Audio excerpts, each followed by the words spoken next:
De estas provincias lo atravesaban deprisa, en la mayor zozobra, con las armas listas y la mirada hundida siempre en el desierto, temiendo ver surgir a cada instante de las entrañas de la tierra esas turbas de jinetes rápidos como el rayo e implacables como la muerte. En palabras de Roca, estas reminiscencias, aún palpitantes, se tornan más agudas para marcar la brusca transformación alcanzada. Cuando, como consecuencia de la federalización de la ciudad de Buenos Aires, pasaron a jurisdicción de esta la policía y la universidad, entre otras, se creó el Consejo General de Educación para la superintendencia de la instrucción primaria en la capital y territorios nacionales. Esto motivó un enfrentamiento muy grave entre llamados católicos y liberales, que no era tan así, porque los católicos eran liberales en política y los liberales no atacaban ni la Iglesia ni la religión. Eso vino al siglo siguiente, 1954-55. Lo que se quería era lo que se concretó en 1883 con la famosa ley 1420. Esta ley, dejando de lado los incidentes que la rodearon, fue sancionada por una gran mayoría en el Congreso e imponía, ojo con esto que es importante, la enseñanza obligatoria y común. Y además laica, se dijo, porque no se podía enseñar religión católica obligadamente dentro de horas de clase. Sí, en el mismo establecimiento, pero antes y después. Pero, ¿qué quería la ley 1420? ¿Qué era lo realmente importante?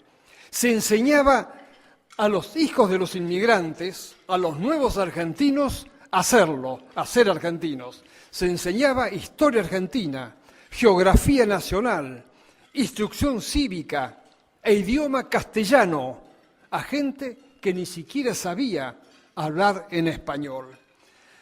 Y vaya una estadística para mostrar el empeño del gobierno por la educación. En 1881, primer año de Roca, asistían a la escuela entre 6 y 14 años 86.927 alumnos.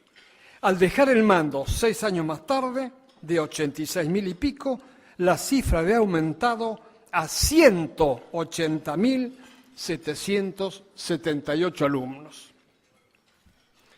La nación argentina vivió en normalidad, sin motines, fortaleciendo sus instituciones y desarrollando sus riquezas naturales mediante el trabajo de sus habitantes y el estímulo oficial.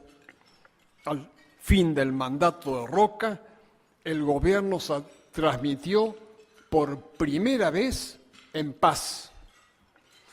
Y Roca señaló este logro cuando el 12 de octubre de 1886 traspasó el mando a su sucesor, el doctor Juárez Elman, y le dijo, sintetizando: os transmito el poder con la república más rica, más fuerte, más vasta, con más crédito y con más amor a la estabilidad y más serenos y halagüeños horizontes que cuando la recibí yo. Dejo de lado la política para señalar que Roca fue llamado por segunda vez en 1886 a una nueva presidencia en medio de una tensión bélica con Chile.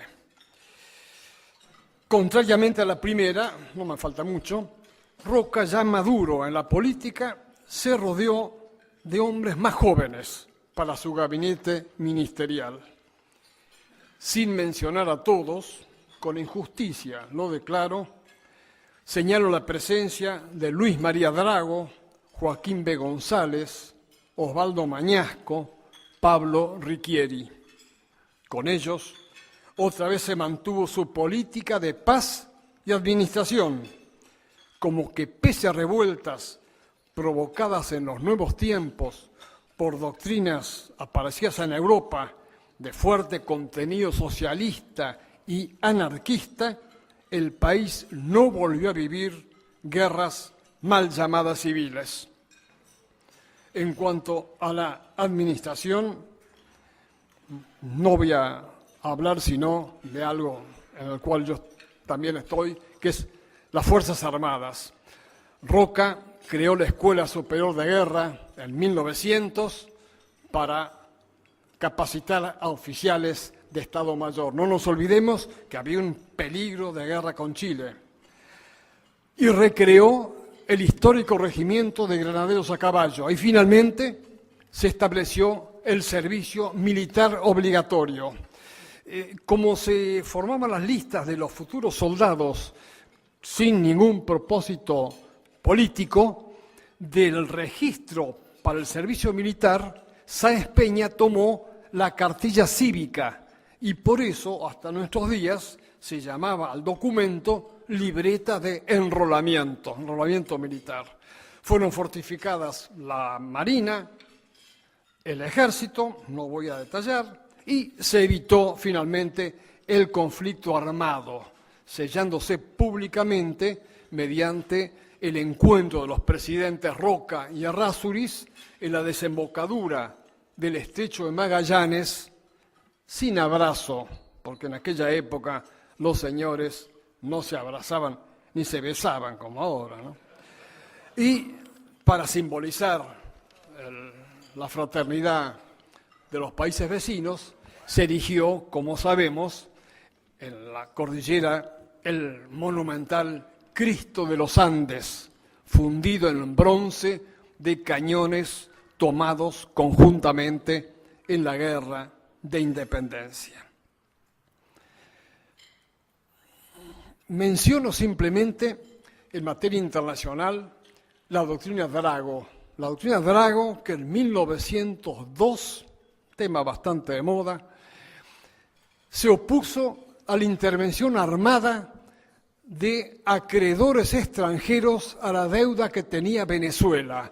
Se habían presentado las escuadras de Italia, Alemania y Gran Bretaña para cobrarse por la fuerza la deuda externa que Venezuela, en medio de conflictos internos, no atendía. Y Luis María Drago, el ministro de Relaciones Exteriores de Roca, salió en defensa de Venezuela diciendo que era porque se trataba de un país sudamericano que no intervendría si fuera uno de África. Y pese a la bendición de Estados Unidos para que tomaran el territorio para cobrarse por sí mismo las aduanas, Drago, y por supuesto el presidente Roca, se opuso al cobro compulsivo de la deuda externa. El tiempo ya no va para más, así que voy a mencionar dos nuevas actitudes del general Roca que demuestran el propósito moderno que lo llevaba a Roca al frente de la administración pública. Uno es el proyecto de Código de Trabajo, con algunas nociones muy adelantadas, proyecto que quedó en eso porque no fue sancionado por el Congreso, pero del cual se extrajeron algunas normas, Alfredo Palacio, por ejemplo, para convertirlas en leyes parciales, aunque su autor, el doctor González, no vio el fruto de sus esfuerzos. Y la segunda norma que quiero recordar para terminar es la modificación del sistema electoral, de esta famosa democracia que tanto nos preocupa, recordando que en lugar de la lista por distritos o provincias, donde normalmente se conoce al primero o segundo candidato y al resto de la lista nadie sabe quiénes son, se impuso en la capital, después de una reforma legislativa, el sistema de la lista uninominal por secciones o barrios. O sea que había una cercanía entre los votantes y el candidato que se podían conocer. Y este primer ensayo, como todos sabemos, permitió que La Boca, el glorioso barrio de La Boca, eligiera a un hombre de los suyos, el doctor Alfredo Palacios, una honra para Argentina, por cierto, un socialista pero criollo, venciendo las elecciones al propio secretario del presidente Roca. Desgraciadamente no cuajó esta reforma en la democracia que yo creo que hay que seguir considerando. Y basta esta rápida enunciación del personaje, de la trayectoria presidencial de Roca, para mostrar que la obra que él ha hecho no va a poder destruirla ni la ignorancia ni el resentimiento. Con mi deber he cumplido y ya he salido del paso, pero diré por si acaso, para que me entiendan los criollos, todavía me quedan rollos por si se ofrece dar lazo. Nada más.